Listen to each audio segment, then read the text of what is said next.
Welcome everyone back to the Vauxhall Vivaro van build number 3, episode number 6. Let's get on with the build. I've been away for the last 4 to 5 weeks because I had an injury with my hand.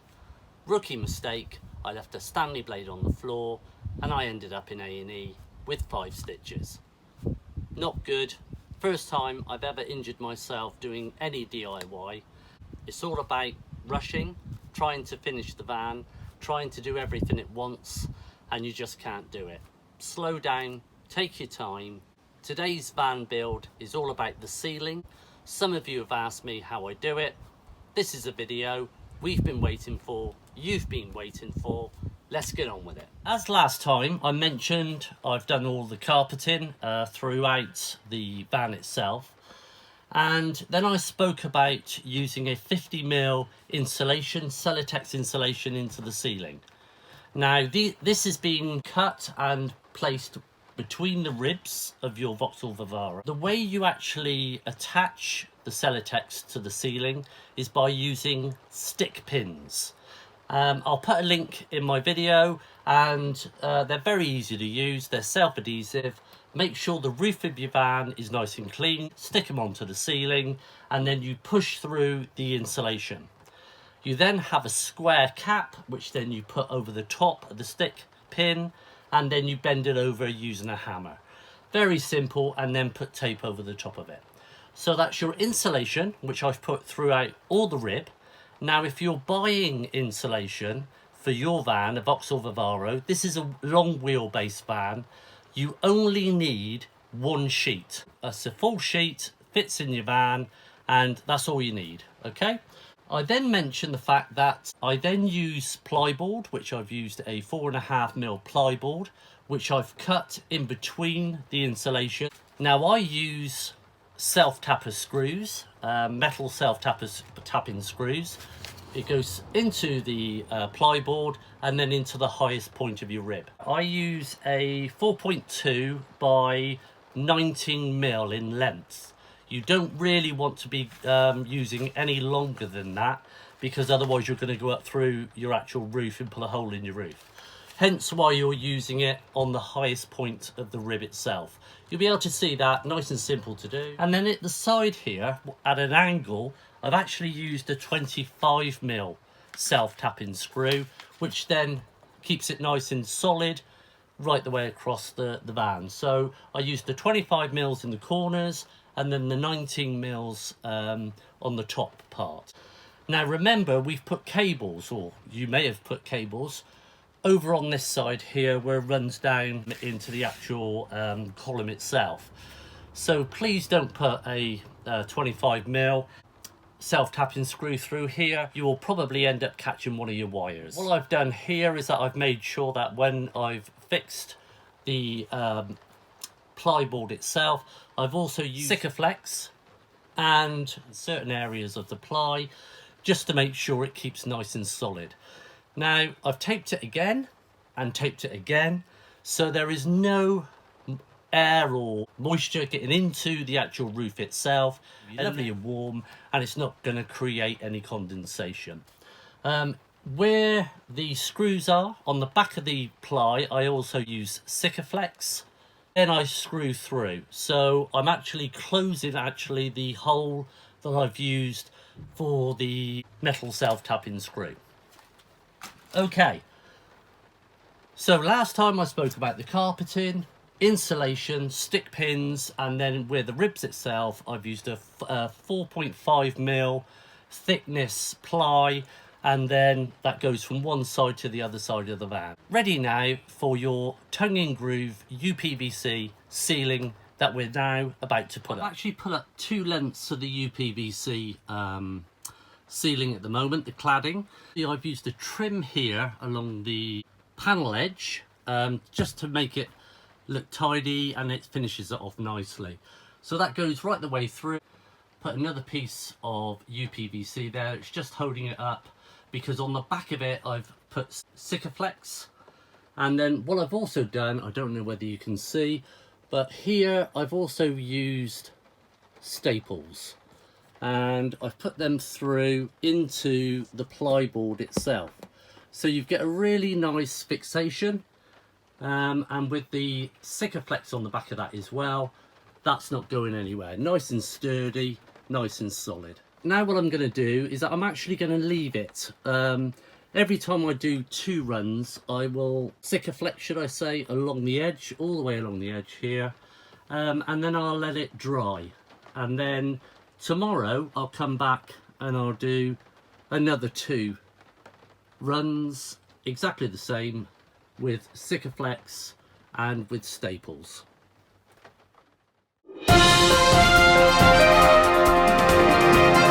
And here you can't staple it, so I've put some support posts up along there, and what I've done there is that I've actually Sikaflexed it to the insulation and to the plyboard. Also the trim is also Sikaflexed to the actual panel itself. Lightweight PVC tongue and groove, and so therefore it's not going to fall down.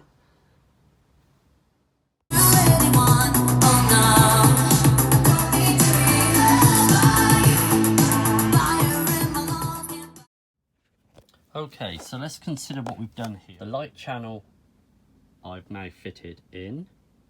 I've taken the wires around the back here to come through. You then connect them like a daisy chain. So your positive goes all the way around to the positive of the 2, which have come from here and here, because they're 30 centimeters, and they both go through the wood and then come out through, and then you connect them up. Connecting through, and then through again to here, and then over to the light switch area. I hope that makes sense. I have heat sealed them as well as soldered them, so you know, you use the tubing, you put through, and then you use a heat gun. Quite simple. What I've also done is, because I've run out of cable, I've used 2 live wires, but I have actually marked them up positive and negative, so I know which one's which. That's where I am. This is the part I didn't show before in my last build. What you would do is that these plastic covers come off.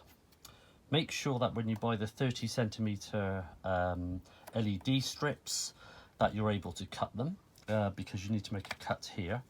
Take it through, drill a hole through the actual batten, come out through the back, and then you can wire it up. Exactly the same here, a 30 centimeter LED, 30 centimeter LED, find the center, and there you go, you drill through the batten again, and you bring the wires out through. And then the last one again is cut here on the LED itself, and then it's pushed through into the corner, drilled through the batten, and then you can connect it up. So into a nice daisy chain before I put the insulation in. Reflectics, which go on to the footwell itself.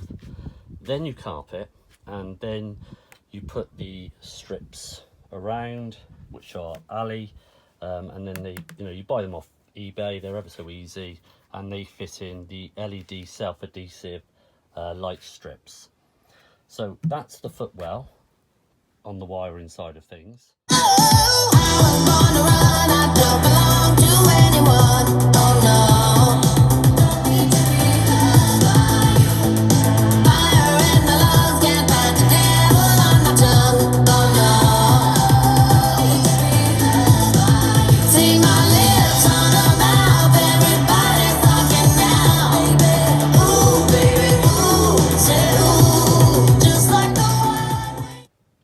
Okay, so I've been asked, how do I finish off the end trim here, just to make it look tidy. I've taken the original trim off, which is here, and on the back of the trim they are fixed like the back door.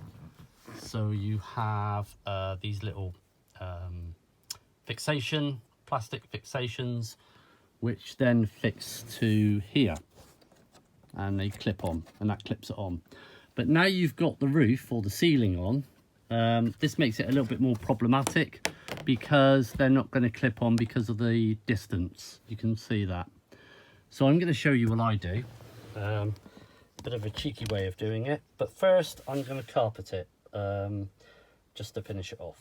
Okay, so what I've done here, I've taken the clips out and I've used these extra long panel pins that you can get off eBay or wherever, excuse me. And what I've done is that I've actually trimmed them off with a Stanley Blade, and I've actually fitted them inside here, all the way along. So now, what I need to do is I need to take these yellow clips out, and then I can push the trim straight back onto it. Okay, so there you go. The trim is now on, and I've just got the other trim to do, but as you can see, it finishes it off nicely along the edge there. And then I'll do this one here now, and then I will backfill it with insulation as I did before and carpet it, so we have all this along here all carpeted.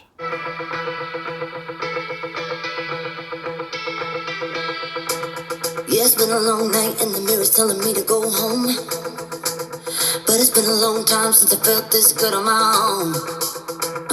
Lot of years went by with my hands tied up in your ropes, forever and ever, no more. The midnight sky is the road I'm taking, head high up in the clouds.